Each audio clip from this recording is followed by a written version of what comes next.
side. Let's get into this. Peyton Manning became the 12th quarterback to win 2 Super Bowls and the first to win a Super Bowl with 2 different teams. Manning wouldn't comment on his future after the game. So guess who is? Jeff Saturday with the breaking news. No, I'm just kidding. That's Jeff, right. We're not going to put that. That's right. Bring it in tight for the breaking news. Right. I'm sure Peyton's on the edge of his seat right now. All right. What do you want him to do? By the way, can I say one thing? I saw you on SportsCenter the other day talking about your retirement and how you had to force yourself into retirement. You said, I'm going to lose my weight. Absolutely. And you dropped. You look so You look great awesome. right now. Yeah. I appreciate it. I mean, it's like night and day from what you had to be to play offensive lineman, obviously. No, but you're exactly right. This is the way this thing progressed. We went to the Pro Bowl. Did my last snap with Peyton. That whole deal I had announced. What year was this? I'm losing track. This was 3 years. 3 years ago. Yeah. Okay. So then, my wife and I and our kids stay in Hawaii for 1 extra week. We do the Disney thing in Hawaii, and then fly back. And I literally started losing weight. And the reason I did it is because I knew if I didn't burn the bridges, I would go back. I mean, I just knew me enough to know that if I had the opportunity and the call was there, and it would be a difficult thing to just lay it out and not do it. I knew, burn the bridges, man. Get as skinny as I could, as fast as I could. Then if anybody calls you, go, hey, man, you don't want to sit in 250. You would save yourself from yourself. Exactly. Your football self. Because you love the game and you love the environment and playing it that much that at some point you got to just decide, hey, it's cold turkey. I'm done. Wow. So, just what do you want to see happen? Just look. This is the breaking news. I'm going to tell you right now what he's going to do. We hung out Sunday after the game a little bit, brought it in tight. He's going to run for president. Where did you see him after the game? Oh, he's going to run for president. He's going to run for president. You know what? He'd have a shot. That's my point. The only independent, maybe even write-in. I'm gonna have some type of cabinet position, or maybe running. I got to do something. Yeah, right? that's why you were getting slim. That's the real story. That's the real deal, right? He's got a face for radio. I'm more of a camera TV guy, right? But we're gonna bring it in. But here's the real deal: the only place he's not gonna win is New England. Everywhere else, he's gonna win. He's got the Midwest because of Indy. He's got the South because of Tennessee. Now he plays out west. I mean, it's a shoe-in. It's a done deal. It's a done deal. Breaking news. Breaking news. You got it here first. I'm letting you all know. First family Would you of vote for football him? and the U.S. Would you vote for him? I'm not that political. I'd have to know. I'd have to know something about what he stood for politically, I guess. But, well, I mean, I think he may have a shot, irrespective of what he said. I must say, just at a glance, hypothetically, if he could suddenly announce his candidacy, I think he'd have a real shot right now. I do. Especially this year. That's not good. We should. That's a.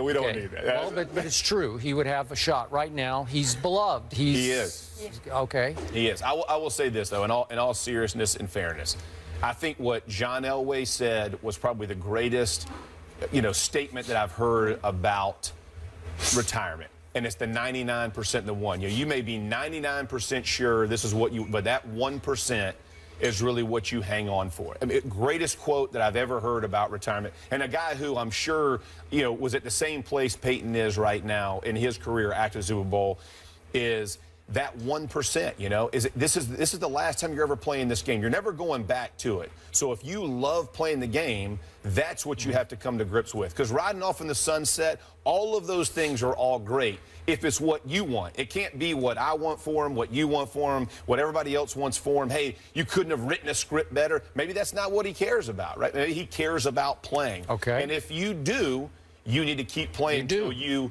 don't play anymore, right? If you have the opportunity. And so the way I've always looked at retirement for football, he's been doing it 30 years. The quarterback room, bus rides, plane rides, all the intangibles about the game, that's the real addiction.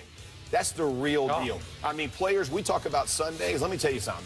Hanging out, being together, the camaraderie of having one main goal for that long, that's really what grips you for the game. And that's 30 years in the making. You just don't turn that off. And so that's the emotional side that he has to go through and process through to finally make that call. Okay, so you're very close with Peyton, obviously. Snapped the ball to him for years in Indy. So after the game, were you able to, after the Super Bowl, were you able to go to their team party or their? Yeah, I saw him afterwards. Yeah, okay. He had a thing, and we he had a thing. That's great. Yeah. So okay, it was great. Can you just basically describe his emotions after the game when you saw him? He was extremely happy, and I'll say this, like probably, but even the week leading up. even the week leading up, there's a group of us who all play together, and we're on text together. And so, he was very relaxed, really loose. He was joking. We were busting. He was making fun of me at media days and that kind of thing, comparing me, all those things that we do, right? Taking shots and that kind of stuff because he knows he can't get, no one can come back at him because he's up there on stage, right? So he was as relaxed as I've ever seen him, honestly. I've never seen him more comfortable in it and just really absorbing the moment and enjoying where he was at. And after the game, it was no different. That was, that was as good as and as relaxed as I've seen him. And so really of all his football achievements dating back to New Orleans high school days, what do you think this one meant to him? Because of the year, probably the most. I would agree. If you think about what he went through this year, it was neck surgeries, everything. It was brutal. The build up to it, the whole thing, him being behind Osweiler and carrying that like a pro. Think about how many guys in his position would have handled it the way he handled it like a true pro. He ran the scout team. Absolutely. He was the backup quarterback. It's unbelievable. And if he was going to do workouts, he did them off where nobody could see. Just the way that he handled all of that, wondering if he was ever going to get back on the field with the injury, and then coming back, leading his team. Think about beating Pittsburgh, beating the Patriots. All of that goes together, and then winning the Super Bowl. I don't know that it could get any bigger. And understanding that he was a role player as well. And that he had taken a different seat in the room than he ever had. For most guys like myself, we were in that role at some point where it was about other people. It wasn't about us, right? As an offensive lineman, that's your life. As the star quarterback for 18 years, that has not been his seat in the room. No. And so for him to get that perspective and embrace it, that's probably the most. I couldn't appreciate anything more about him. That's the way he handled it, and putting it on the defense. Hey, this is a defense-led football team. Never trying to grab it, never trying to make it about him. I got a ton of respect for the way he handled that. So we've heard from the mom, the father, Archie, obviously, the big brother. They want him to stop now. Yeah. Perfect way to go out. What does Jeff Saturday want him to do? What do you want to see? If it's your call, you want as his what? friend. Yeah. Whatever he wants to do. I think from my perspective as a player, and as long as I did, whatever he wants to. His family they have their own reasons for wanting it, and I'm not sure what they are, but for whatever it is, that's where they want him. From my perspective, man, whatever you want to do, go get it. If you want to retire and go retire.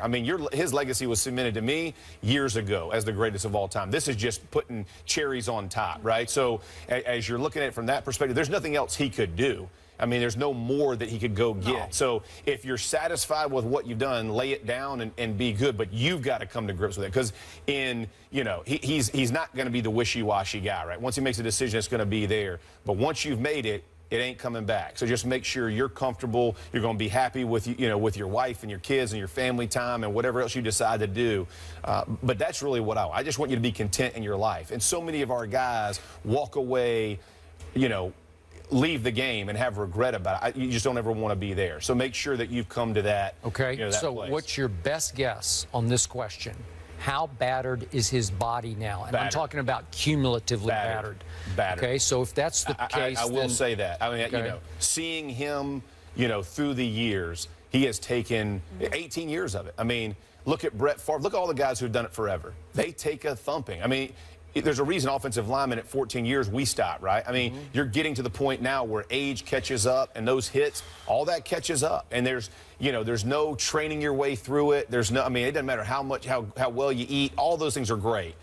But it's a car wreck. And when you're getting smacked around, it's a car wreck, man. And your body can only adapt and can only handle it for so long. So, and again, maybe that's why Arch and Olivia and those, maybe that's where they are. And I completely respect that. And I would never go against, what they wanted. But that's, I'm sure that's part of why they want it to be done.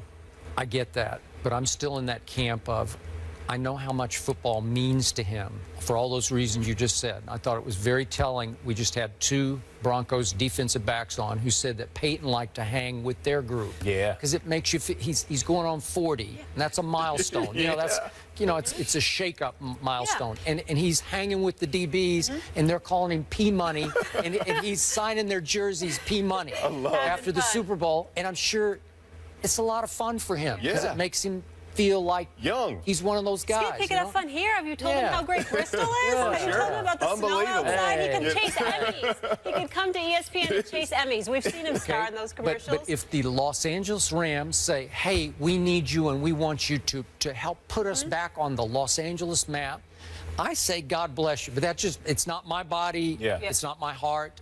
Your heart has to be 1,000% into it, but it wouldn't. I would not be the first to jump up and say, "What are you thinking? You're blowing your fairy tale." No, who cares? Yeah, that's me too. Yeah. I'm with you in that. The fairy tale thing is that's the way the world wants to view it. At the end of the day, it's only him who's going through it, right? He's the only one who knows how much he loves it and what he wants to do. Fairy tale or not, that may not be the story he wants written. I mean, his legacy is cemented. That's not going to change. Okay, but once you stop, it's forever. It's over, and That's you're right. going to have to create a whole new life. That's right. Okay? That's exactly right. Not easy. No. You just did it. Yep. Yeah. You're exactly right. Speaking of that, serious question before we go to break. Your best diet tip?